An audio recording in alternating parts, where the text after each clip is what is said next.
Yeah. So that gives it an overall score of a... But set in the... Unknown caller. Hello? Me again? Yeah. Oh, okay. Southern Vampire's Guide to Slipway. Yeah.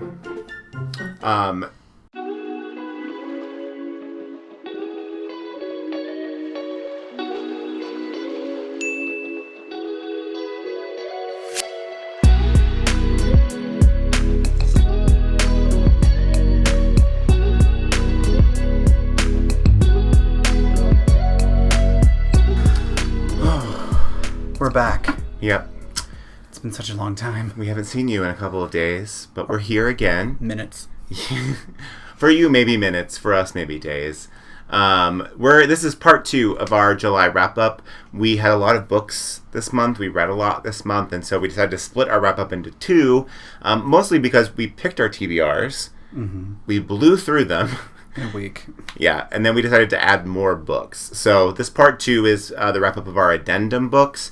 So we're going to talk about the other books that we read in July, some that were on that list and some that just kind of managed to sneak their way in. Mm-hmm. So I'm actually really impressed with our progress this month and what we were able to get read. Mm-hmm. A lot of books. A lot of books. So some I don't remember reading. Yeah.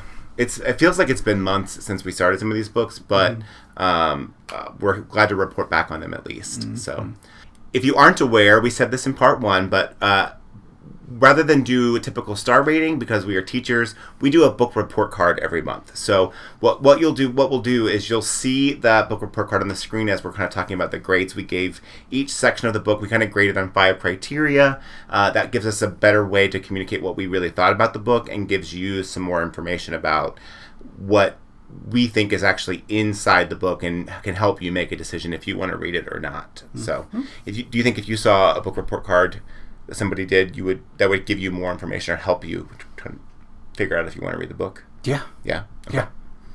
Yeah. So we're going to launch right into it. We're going to try and get through these. I have 3 books, and you have 4. I have 4. Yeah. Really, you have more than that because you read 2 of mine. That's right. You have technically 6, and I only have 3. So... yeah. Ooh, okay. We'll also towards the end of the video, if you watch part 1, we'll link it down below if you haven't seen part 1 yet, but part 1 will be there. I kind of hit a reading slump towards the end of this month, and there's 2 books that were on my addendum that I have sitting here in front of me, but I haven't finished yet. One I've started about halfway through, the other I am not yet even cracked yet. So we'll talk about kind of what caused that a little bit, and then how I think I can get out of it, and maybe you can give me some advice on how to get out of a reading slump in the comments below. Before we jump into it, though, I want to remind you, if you haven't liked the video, go ahead and do that. Click that subscribe button. Share the video if you can. And really, honestly, just comment below and tell us kind of what you thought about these books, if you've read them, or if you'd be interested in reading them. And reach out. Yeah. We love engaging in the comments. So if you can, drop even just a, hey, I'm here. Hello. Good to see you. Reach out to us now, because once school starts, yeah, we'll see how our engagement level dips come September. Yeah. So I guess I'm just going to start, right? My first book was in one of our book hauls, but was not necessarily on my addendum. So that is Hairpin Bridge by Taylor Adams. I didn't even know this was coming out, and then saw it in a video somewhere. And I was like, oh, I really love No Exit. I'm going to get this book. And I did enjoy this book, but I have a lot of questions. It wasn't what I was expecting. We talk a lot about neither one of us like shifting narrators, and there is a lot of that here. There's a lot of different form. There's a actual narrator, there's another character, there's blog posts, there's emails, there's lots of different things going on in this book. So I had a really hard time staying engaged with it. I think the story overall is actually kind of interesting, and the last 50 pages are probably the most compelling of the whole book, which is kind of a problem, especially when you're talking about a book that is over 300 pages. For you to read 250 pages and not know what's going on is a little bit troublesome for me. But yeah, overall, I enjoyed it. I think it was decent. Middle of the road thriller for me. I probably won't be reading it again. And in fact, if he doesn't read it, we'll probably sell it because I don't know that I ever need to come back to this book again. Did you like No Exit better? Yes, No Exit 10 times better. So here's my report card. For plot development and pacing, an 80. Character development, 80. Theme and subject matter, 85. Writing style, I gave it a 75.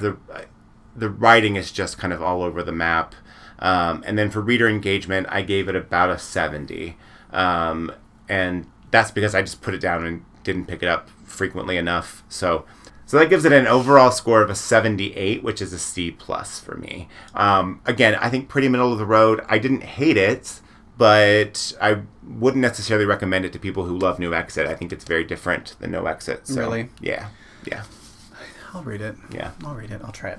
I think it's sucky because Craig had a very horrible reading month. Well, it's not horrible, yeah. But I had a very a good one.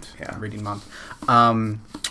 Well, the funny thing is, my reading month started out really strong, and then it slowly deteriorated until I got to a point where I didn't want to read very much anymore. Yeah. So that's okay. So I had a better month than you did. You did. Okay. Yeah. So I started to soar very, very high. And I took the opposite route. Yes, and I just continued to go. Yeah. Because Last Woman Standing was a pure delight.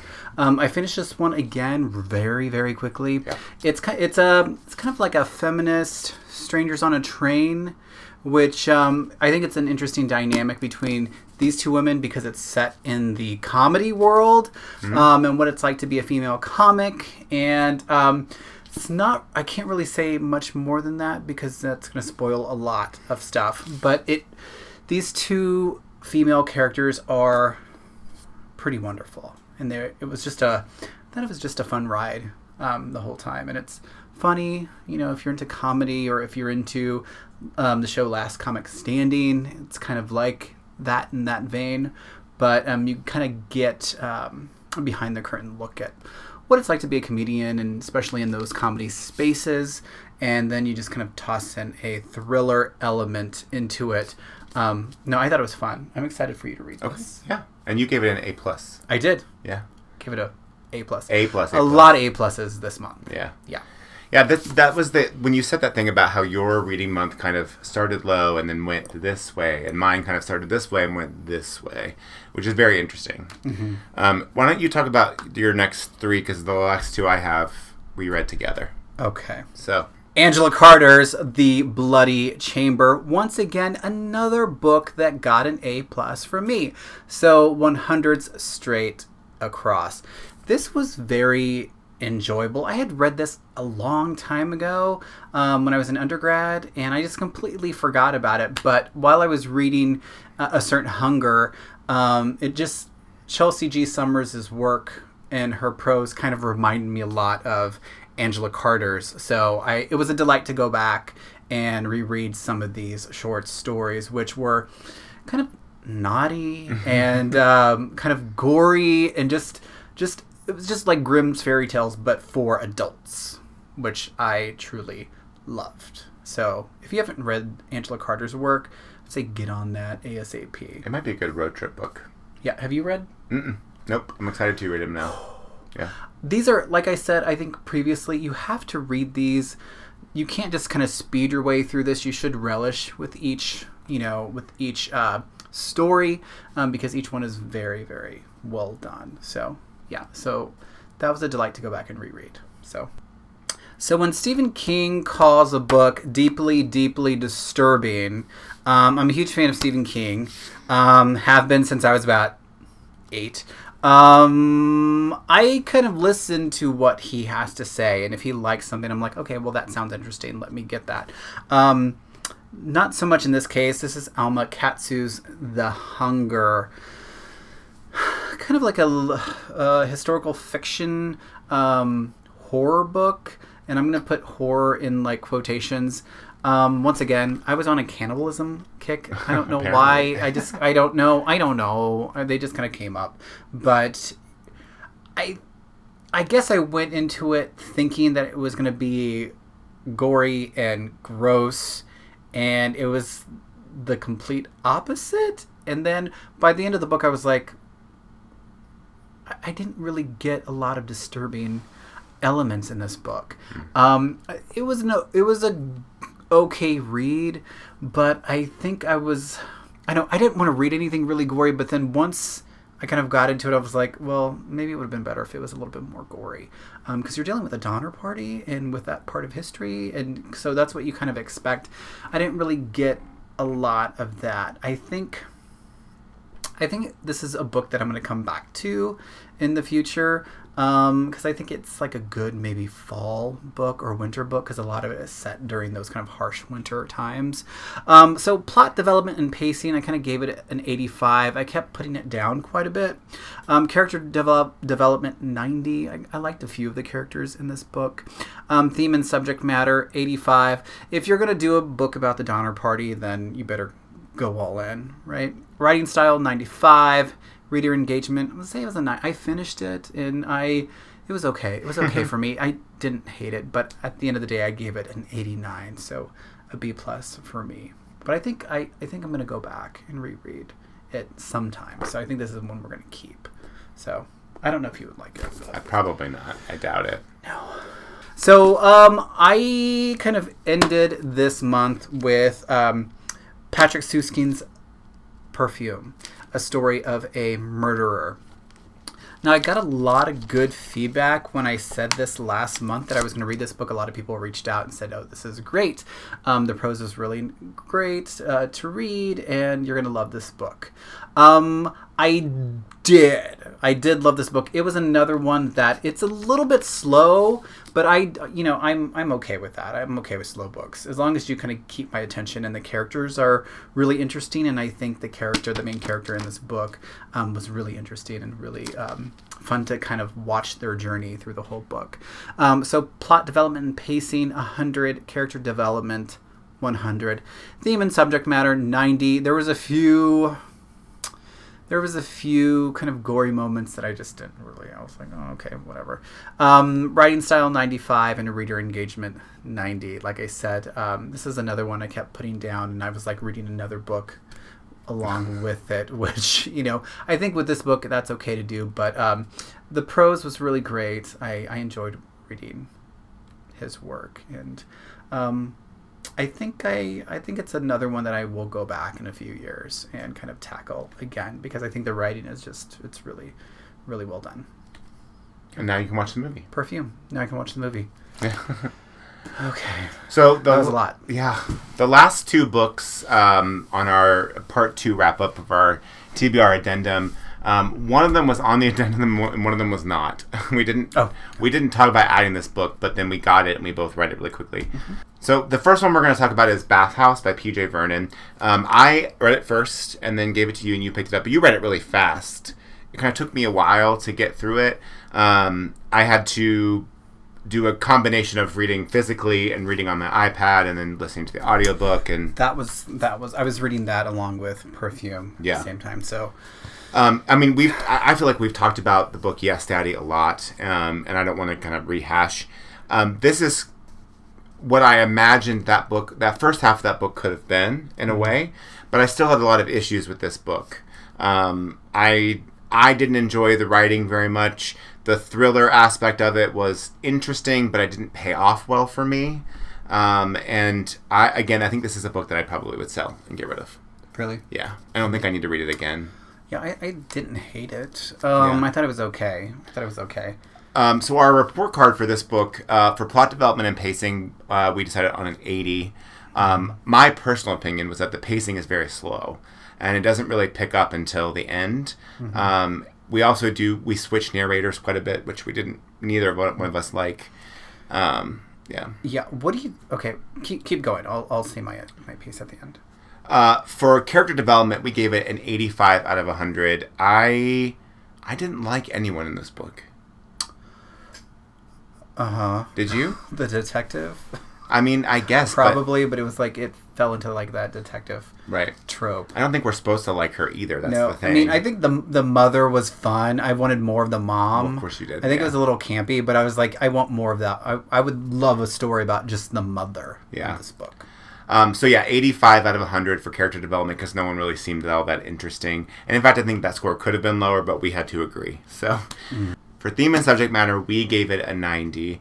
I think the idea is interesting, right? It does talk about monogamous gay relationship and what comes with that after a certain number of years, and then how some past issues and relationship issues can really haunt you the rest of your life and haunt the choices that you're making. And that I found really interesting about this book. And I thought it could have been done better, right? Do you agree? I agree. Okay. The lowest scores that we gave this book were for writing style and reader engagement. So for writing style, we gave it a 75 out of 100. I found the writing to be very tedious and actually kind of hard to get into. It's probably why I kept putting it down and why I had to look at it in so many different mediums, because I was trying to get myself, revved up for it, but couldn't do it.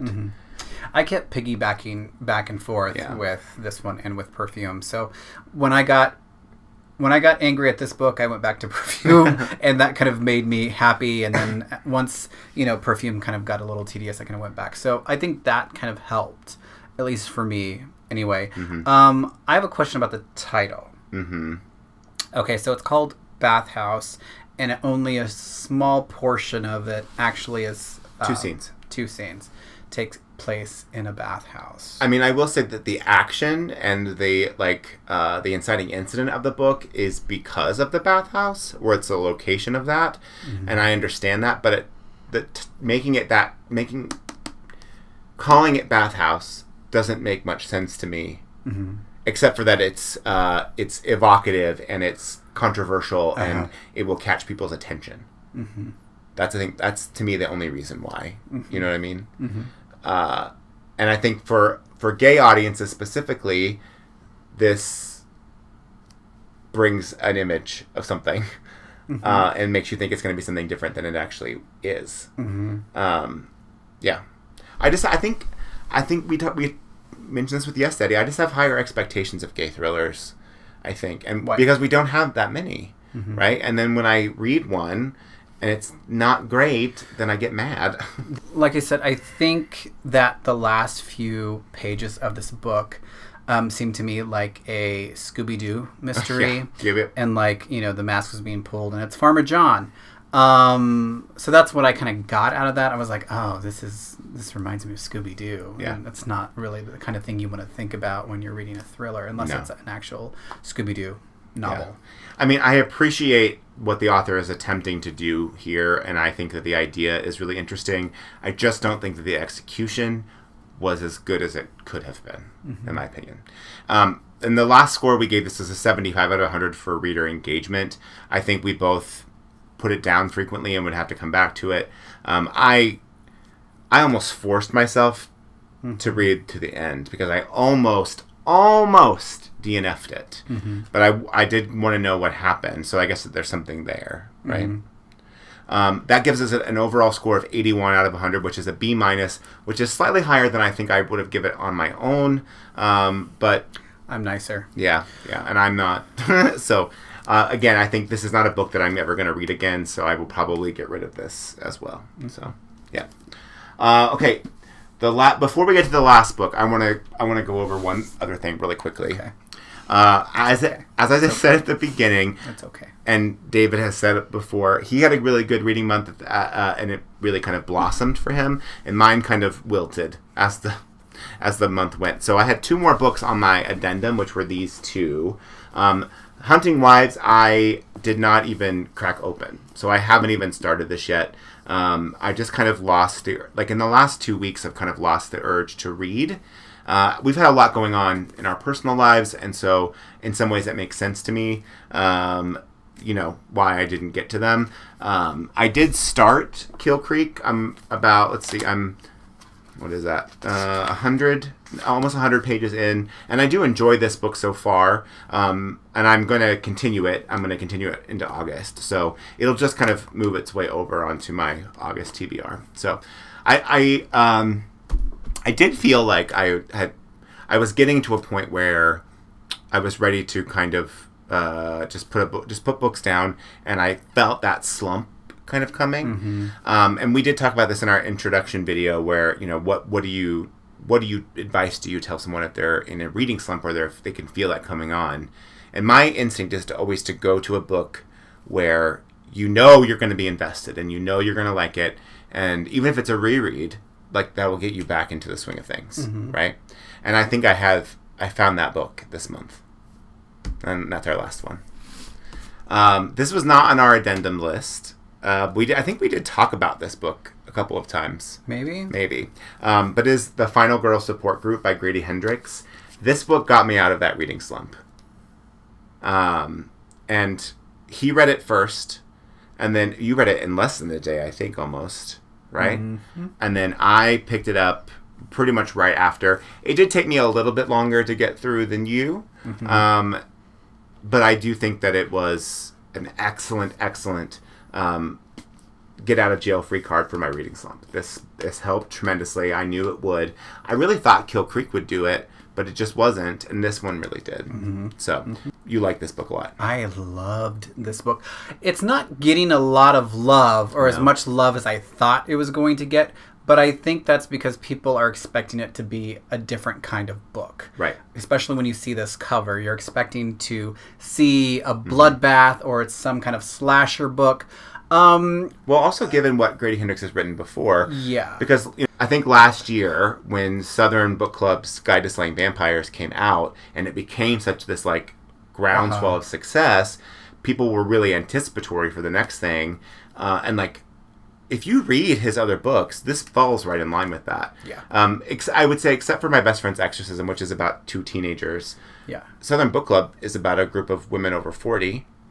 I think people were just expecting a slasher book, and I think Grady Hendrix deserves a little bit more credit than that. Yeah. Because I became extremely invested in these female characters. A lot of them, I think, they were dealing with trauma, and it's usually what happens after the fact, right? And where do you carry this trauma? How does this trauma kind of infiltrate your life? So I appreciated that, and I was pleasantly surprised. We both love horror, and we both love Final Girls, and the whole concept behind the Final Girl is really interesting, especially for queer audiences. I think there's a whole reason why we identify with those characters, and this is not, I would not call this a horror novel by any means. It is a celebration of the horror genre, celebration of Final Girls. The characters are directly in reference to the horror movies with which they are inspired by, and I think it's a celebration of those women and those characters. We did watch, our local bookstore had a virtual event with Grady Hendrix, and we did watch. And at first, I looked at him and I was like, I don't know why. What's he talking about? And we got to the end, and I still didn't really understand. And then I finished the book, and I was like, I get it. This is a man who loves all things horror. He loves every aspect of horror, from novels to movies, and he wants to celebrate the genre. And this book celebrates the genre. Completely subverted my expectations. And it's going to be a TV series, which is exciting, because I think that would be really interesting. And if you're in it for twists and turns, this isn't going to necessarily give that to you right away. You'll get there. There are some really big, good plot twists at the end that were surprising, that I did not expect. It's not gory, it's not scary, but it does kind of fall in some of those thriller tropes a little bit, but it's well done, very well done. And I've heard a lot of people have problems with the ending, but I'm like, that's the whole point of the book. I'm like, read the title. Yeah. Okay. Yeah. No, it was great for me. I absolutely love that book. I'm going to go back to it. We did give it almost all 100s. The only place we gave it a 95 was in breeder engagement, and that was because of me, because I did have to put it down frequently. And I did think that the beginning was a little slow, but once that picked up and once we got into the story, I didn't have any problems. So it gets a 99 out of 100 for us, which is an A+. Yeah. I'll take it. So that's part 2 of our July wrap-up. We're going to put the scores up on the screen. So I'll go through mine, and I'll include the 2 that we read together, and then you can do yours. That work? Okay. My first was Hairpin Bridge, which I gave a C+. And then we have the Final Girl Support Group, which I gave an A+, and Bathhouse, which I gave a B-. So those are my addendum books. Mm-hmm. And then mine are The Hunger, which I gave a B+ to, Perfume, an A, The Bloody Chamber, A+, Last Woman Standing, A+. So those are our books that we did this month. We did pretty good, I think. I mean, 7 books total for me. I think with the reading slump, too, I think we finished our books pretty quickly, and then we added more to it, which I don't necessarily think that we probably should have done. It probably wasn't smart, but I think knowing that there's maybe 7 books in your queue, in your TBR queue, it kind of was like, it gets a little daunting. It's hard to go to bed every night and see those, like, that just stack of books on your nightstand just kind of like lingering at you, waiting for you to pick them up, especially when you're not like feeling it at the moment. Yeah, and maybe this is just something that we just do like in July. Yeah. Well, and I feel like I have some plans for August. I'm a little nervous about them because I don't know, given that both of us are beginning teaching again. I don't know how it will go or if I'll have time. But we'll see. I'm going to be generous. I'm going to be nice to myself and give myself some grace if I can't finish something, and that's totally fine. Mm-hmm. So, yeah. Thank you for joining us again for this part 2 of our July wrap-up. We hope you enjoyed it. Comment below if you've read these books and if you like them or had different thoughts than we had. Mm-hmm. Check us out on Instagram. At @shelf_possessed. We hope that we'll see you there. Comment below, like the video, subscribe if you haven't, share it if you can, click the notification bell if you want to be reminded whenever we put out new videos. And we'll be back very soon with our August TBR. Mm-hmm. All right? Mm-hmm. Good to see you. Bye, everybody. Bye.